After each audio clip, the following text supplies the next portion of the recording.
এভাবে একদিন ইসলাম কায়েম হয়ে যাবে এই চিন্তা করতেছেন কিছু বড় বড় আলেমে ওলামায়ে কেরাম।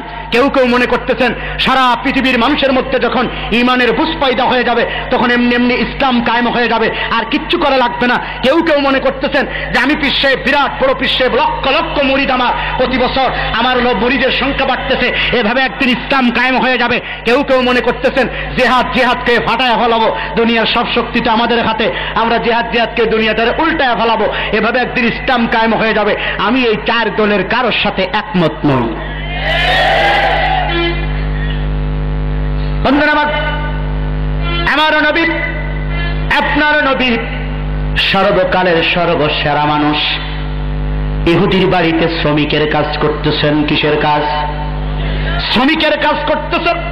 গভীর কূপ থেকে পানি ওঠানোর দায়িত্ব। পানি উঠাইতে পারলে কিছু খাবার পাওয়া যাবে, খেজুরের দানা পাওয়া যাবে। ক্ষুধার যন্ত্রণা মিটবে। পানি উঠাতে উঠাতে পাত্রটা ছিঁড়ে কূপের ভিতরে পড়ে গেছে। ইহুদি মালিক রাগান্বিত হয়ে সোনার নবীর সোনার চেহারায় কষে একটা চড় বসিয়ে দিয়েছে।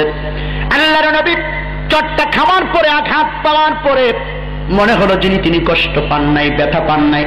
ব্যথাটা ভুলে গিয়ে ইহুদির হাতটা ধরে মালিশ করে দেয় আর বলে, বাবা তোমার হাতে আমাকে আঘাত করার কারণে তুমি ব্যথা পেয়েছো নাকি, তুমি কষ্ট পেয়েছো নাকি? সেই নবী আবার বদরের ময়দানে, উহুদের ময়দানে, খন্দকের ময়দানে, হুনায়নের ময়দানে 27টি যুদ্ধে সেনাপতির দায়িত্ব পালন করে যেই হাত দ্বারা আঘাত পাওয়ার পরেও ইহুদির হাতটা মালিশ করে দিয়েছিলেন, সেই হাত দ্বারা ধারালো তরবারি ধারণ করে সেনাপতির দায়িত্ব নিয়ে সাহাবায়ে কেরামকে অর্ডার করেছেন, সামনে আগাও, কাফেরদেরকে প্রয়োজনে কচু কাটা করো, তারপরেও ইসলামের বিজয় যে কোনো মূল্যে ছিনিয়ে আনো। এই দুটি কথা, এই দুটি ভূমিকা একই ব্যক্তির কিনা? মায়ের খাওয়ার পরেও হাত মালিশ করে দেয়, আবার তরবারি নিয়ে ময়দানে ঝাঁপিয়ে পড়ে। এই দুই ভূমিকা একই ব্যক্তির কিনা বোঝার চেষ্টা করুন। না বুঝলে বলবেন, আর বুঝলে জবাব দিবেন। একই ব্যক্তির কিনা? তরবারিও যেই ব্যক্তি ধরছে আর ইহুদির হাতটাও মালিশ কিন্তু সেই ব্যক্তি করে দেওয়া। এর দ্বারা বোঝা যায় যে শুধুমাত্র হাত মালিশ করার মধ্যে ইসলাম সীমাবদ্ধ নয়, শুধু তরবারি ধরার মধ্যে ইসলাম সীমাবদ্ধ নয়। যেখানে যে ট্যাবলেট প্রয়োজন সেখানে সেই ট্যাবলেট প্রয়োগ করাই হলো যোগ্য ডাক্তারের কাজ। নবী মুহাম্মদ রাসূলুল্লাহ রুহানি ডাক্তার ছিলেন, শ্রেষ্ঠ ডাক্তার। রাষ্ট্রের ডাক্তার ছিলেন, শ্রেষ্ঠ ডাক্তার। সামাজিক ডাক্তার ছিলেন, শ্রেষ্ঠ ডাক্তার। সেই রুহানি ডাক্তার বুঝতে পেরেছিলেন ইহুদিকে এখানে চড়ের বিনিময়ে চড় মারার দরকার নেই, ওর হাতটা মালিশ করলেই এনাফ, যথেষ্ট, আর লাগবে না। যার পিঠে হাত বোলালে ভালো হয়ে যায় তার তো আঘাত করার দরকার নেই। তারপরেও কিছু মানুষ থাকবে পিঠে হাত বোলালে হবে না, পায়ে হাত বোলালেও হবে না।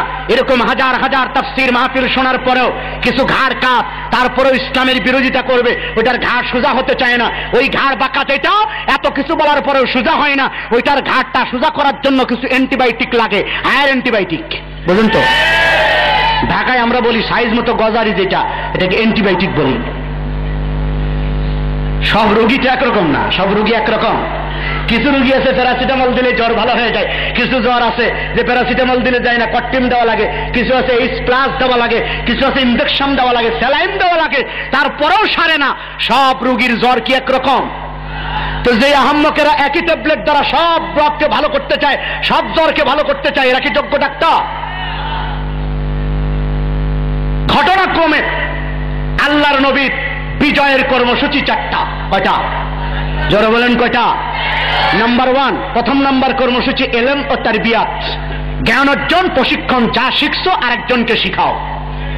দ্বিতীয় নম্বর কর্মসূচি দাওয়াত বা তাবলীগ, যা বুঝেছ অন্যের কাছে প্রচার করে দাও, পৌঁছে দাও। 3 নম্বর কর্মসূচি তাসকিয়া বা আত্মশুদ্ধি, মুরাকাবা, মুশাহাদা, জিকির আসকারের মাধ্যমে নিজের কলবটাকে পরিশুদ্ধ করে মাওলার কবরে যাও। 4 নম্বর কর্মসূচি জিহাদ ফিসাবিলিল্লাহ, অন্যায় থাকবে, আবু জাহেলের পেটাত্তারা থাকবে, দুর্নীতি থাকবে, অন্যায়, অত্যাচার, জুলুম, নির্যাতনের বিরুদ্ধে জিহাদের কর্মসূচিও কিয়ামত পর্যন্ত থাকবে না? থাকবে না? এখন কি আর কাফের আছে? একটা প্রশ্নের জবাব না দিয়ে পারতেছি না। আমাদের কাছে কয়, হুজুর আপনারা জিহাদ জিহাদ করেন, এখন কি আর কাফের আছে? জিহাদ কি শুধু কাফেরদের সাথে না আরো কারোর সাথে আছে? কথা বলেন। ইয়া আইয়ুহান নাবিয়্যু জাহিদিল কুফফারা ওয়াল মুনাফিকিন, হে নবী আপনি জিহাদ করুন শুধুমাত্র কাফেরদের বিরুদ্ধেই নয়, মুনাফিকদের বিরুদ্ধেও জিহাদ করা লাগবে। বাংলাদেশে কোনো মুনাফিক নাই, আগে ছিল, এখন সব ভালো হয়ে গেছে, এরকম আছে না নাই? যাক, এই বিষয়ে প্রমাণ দেওয়া যাবে যে এখন মনে হয় আর জিহাদ নাই, এই কথা অনেকেই বলতে চায়, যেটা আগের ব্যাপার, কাফেরও নাই, এখন আর জিহাদও নাই। জিহাদ আছে না নাই? আল জিহাদু মাদিন ইলা ইয়াউমিল কিয়ামা, আল্লাহর নবীর ঘোষণা হলো কিয়ামত পর্যন্ত জিহাদ ধারাবাহিকভাবে অব্যাহত থাকবে। সে কারণে জিহাদও লাগবে না। আল্লাহর নবীর বিজয়ের কর্মসূচি কয়টা মনে রাখতে পারবেন? 4টা কর্মসূচির ফর্মুলা দিচ্ছি আমি, কেমনে বিজয় আসবে। সেই ফর্মুলার আলোকে যদি আলেমেরা চলে, সেই ফর্মুলার আলোকে যদি আমি চলি, সেই ফর্মুলার আলোকে যদি পিসেবরা চলে, সেই ফর্মুলার আলোকে যদি যুবকেরা চলে, বাংলাদেশে ইসলামের বিজয় হতে বাধ্য ইনশাআল্লাহ। আল্লাহ ওয়াদা করেছেন লা ইস্তাখলিফান্নাহুম ফিল আরদ, এই জমিনের শাসন ক্ষমতা তো আমি তোমাদের হাতেই দিব, কিন্তু কিছু শর্ত আছে না নাই? ধন্যবাদ। এই 4টা কর্মসূচির আলোকে যদি কেউ আগাতে পারে তার নাম যোগ্য ডাক্তার, ঠিক কিনা? জামালপুর থেকে আপনারা কেউ কোনোদিন গুলিস্তান গেছেন কিনা? ঢাকা, রাগ করবেন না, আমি আগে বলেছি, পরে মাপ চেয়ে নেব। গুলিস্তানের ফুটপাতে কিন্তু ডাক্তার পাওয়া যায়, একদমে তারা 200 রোগের নাম বলতে পারে। রোগের নাম বলে লেকচার দেয়, আমার এই একই ট্যাবলেট খাইলে সব রোগ ভালো হয়ে যাবে। আপনারা কি বলেন? একই ট্যাবলেট দ্বারা সব রোগ ভালো হয়? একই ট্যাবলেট দ্বারা আমাশা, আবার একই ট্যাবলেট দ্বারা জন্ডিস, কিভাবে সম্ভব? একই ট্যাবলেট দ্বারা আমাশা ভালো হয় না, একই ট্যাবলেট দ্বারা ডায়াবেটিস ভালো হয় না, ঠিক কিনা যেরকম? তো এই কারণে ওরা ওখান থেকে লেকচার দেয় যে আমার এই একই ট্যাবলেট দ্বারা সব রোগী ভালো হয়ে যায়। এই বক্তব্য গুলিস্তানের ডাক্তারেরা দেয়, এক এমবিবিএস ডাক্তারেরা দেয়। এমবিবিএস ডাক্তারের কাছে গেলে কয়েক প্রকারের ওষুধ দেয় একই রোগের জন্য, পার্শ্ব প্রতিক্রিয়া যেন না হয়, অন্য কোনো ব্যাপার স্যাপার না থাকতে পারে। একই রোগের জন্য একটা ট্যাবলেট দেয় না কয়েক প্রকারের ওষুধ দেয়, এবং রোগী বুঝে ওষুধ দেওয়ার চেষ্টা করে। যারা আজকে বলে যে শুধুমাত্র এলমের খেদমত করলেই পৃথিবীতে ইসলাম চলে আসবে, আমি সেই বুজুর্গানে দিন হযরত উলামায়ে কেরামের পায়ে হাত দিয়ে বলবো, না, আপনার আরো কিছু দায়িত্ব আছে।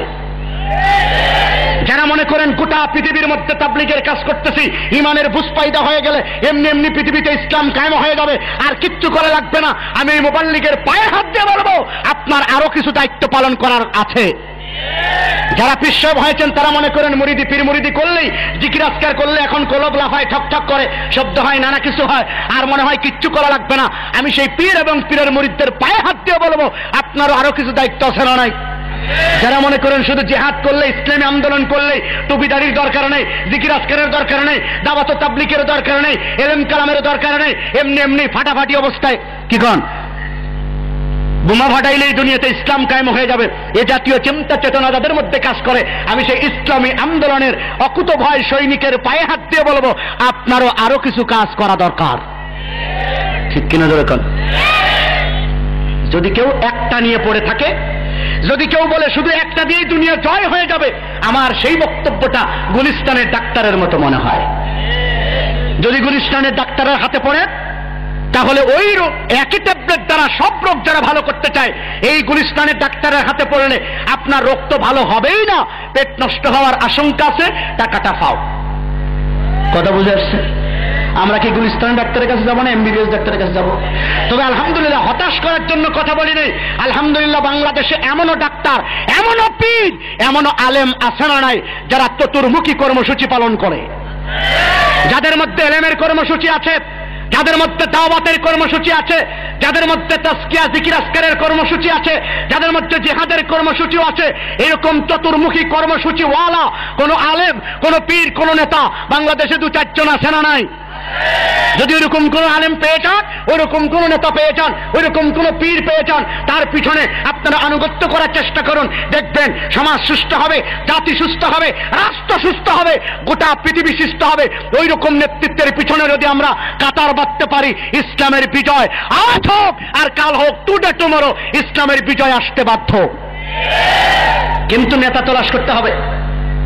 বলবেন হুজুর আমরা তো বুঝি না অত, কোন পীর ভালো, কোন নেতা ভালো, কোন আলেম ভালো, আমরা মূর্খ মানুষ। কে বলেছে আপনারা মূর্খ? ধান কোনটা বললে ফলন বেশি হয় এটা বুঝেন, আর ইসলাম কোনটা ভালো এটা বুঝেন না, এটা ঠিক না। আমরা নেকা সাজি।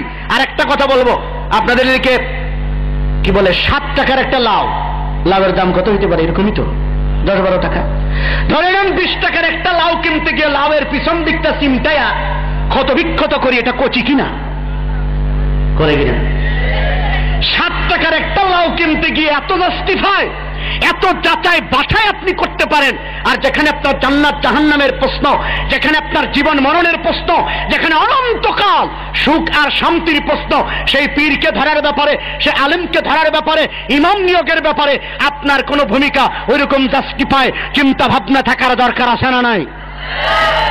আমার বিশ্বাস একটু চিন্তা করলেই পথ খুঁজে পেয়ে যাবেন। আমি তো ফর্মুলা দিয়ে যাচ্ছি, এই 4 ফর্মুলার এই 4টা কর্মসূচি যাদের মধ্যে আছে তারা যোগ্য ডাক্তার, তারা নিজেকে সুস্থ করতে পারে, কর্মীদেরকে সুস্থ করতে পারে, জাতিকেও তারা সুস্থ করতে পারে। এরকম চতুর্মুখী কর্মসূচি যাদের মধ্যে আছে, আমরা তাদের সাথে এই লাইন বাঁধবো, রাজি আছি না নাই? যদি পারি ইসলামের বিজয় আসবে, যখন ইনশাআল্লাহ।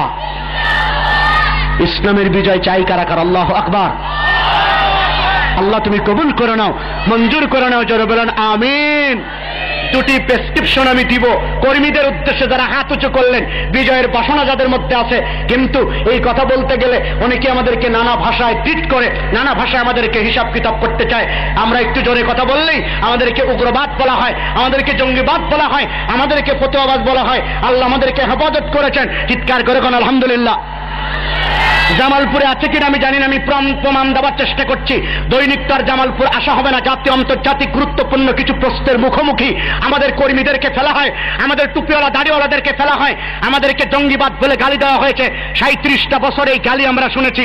র্যাব আসার পর, 4 দলীয় জোট ক্ষমতা আসার পর, র্যাব নামানোর পরে আমি চ্যালেঞ্জ করছি, একজন মুজাহিদ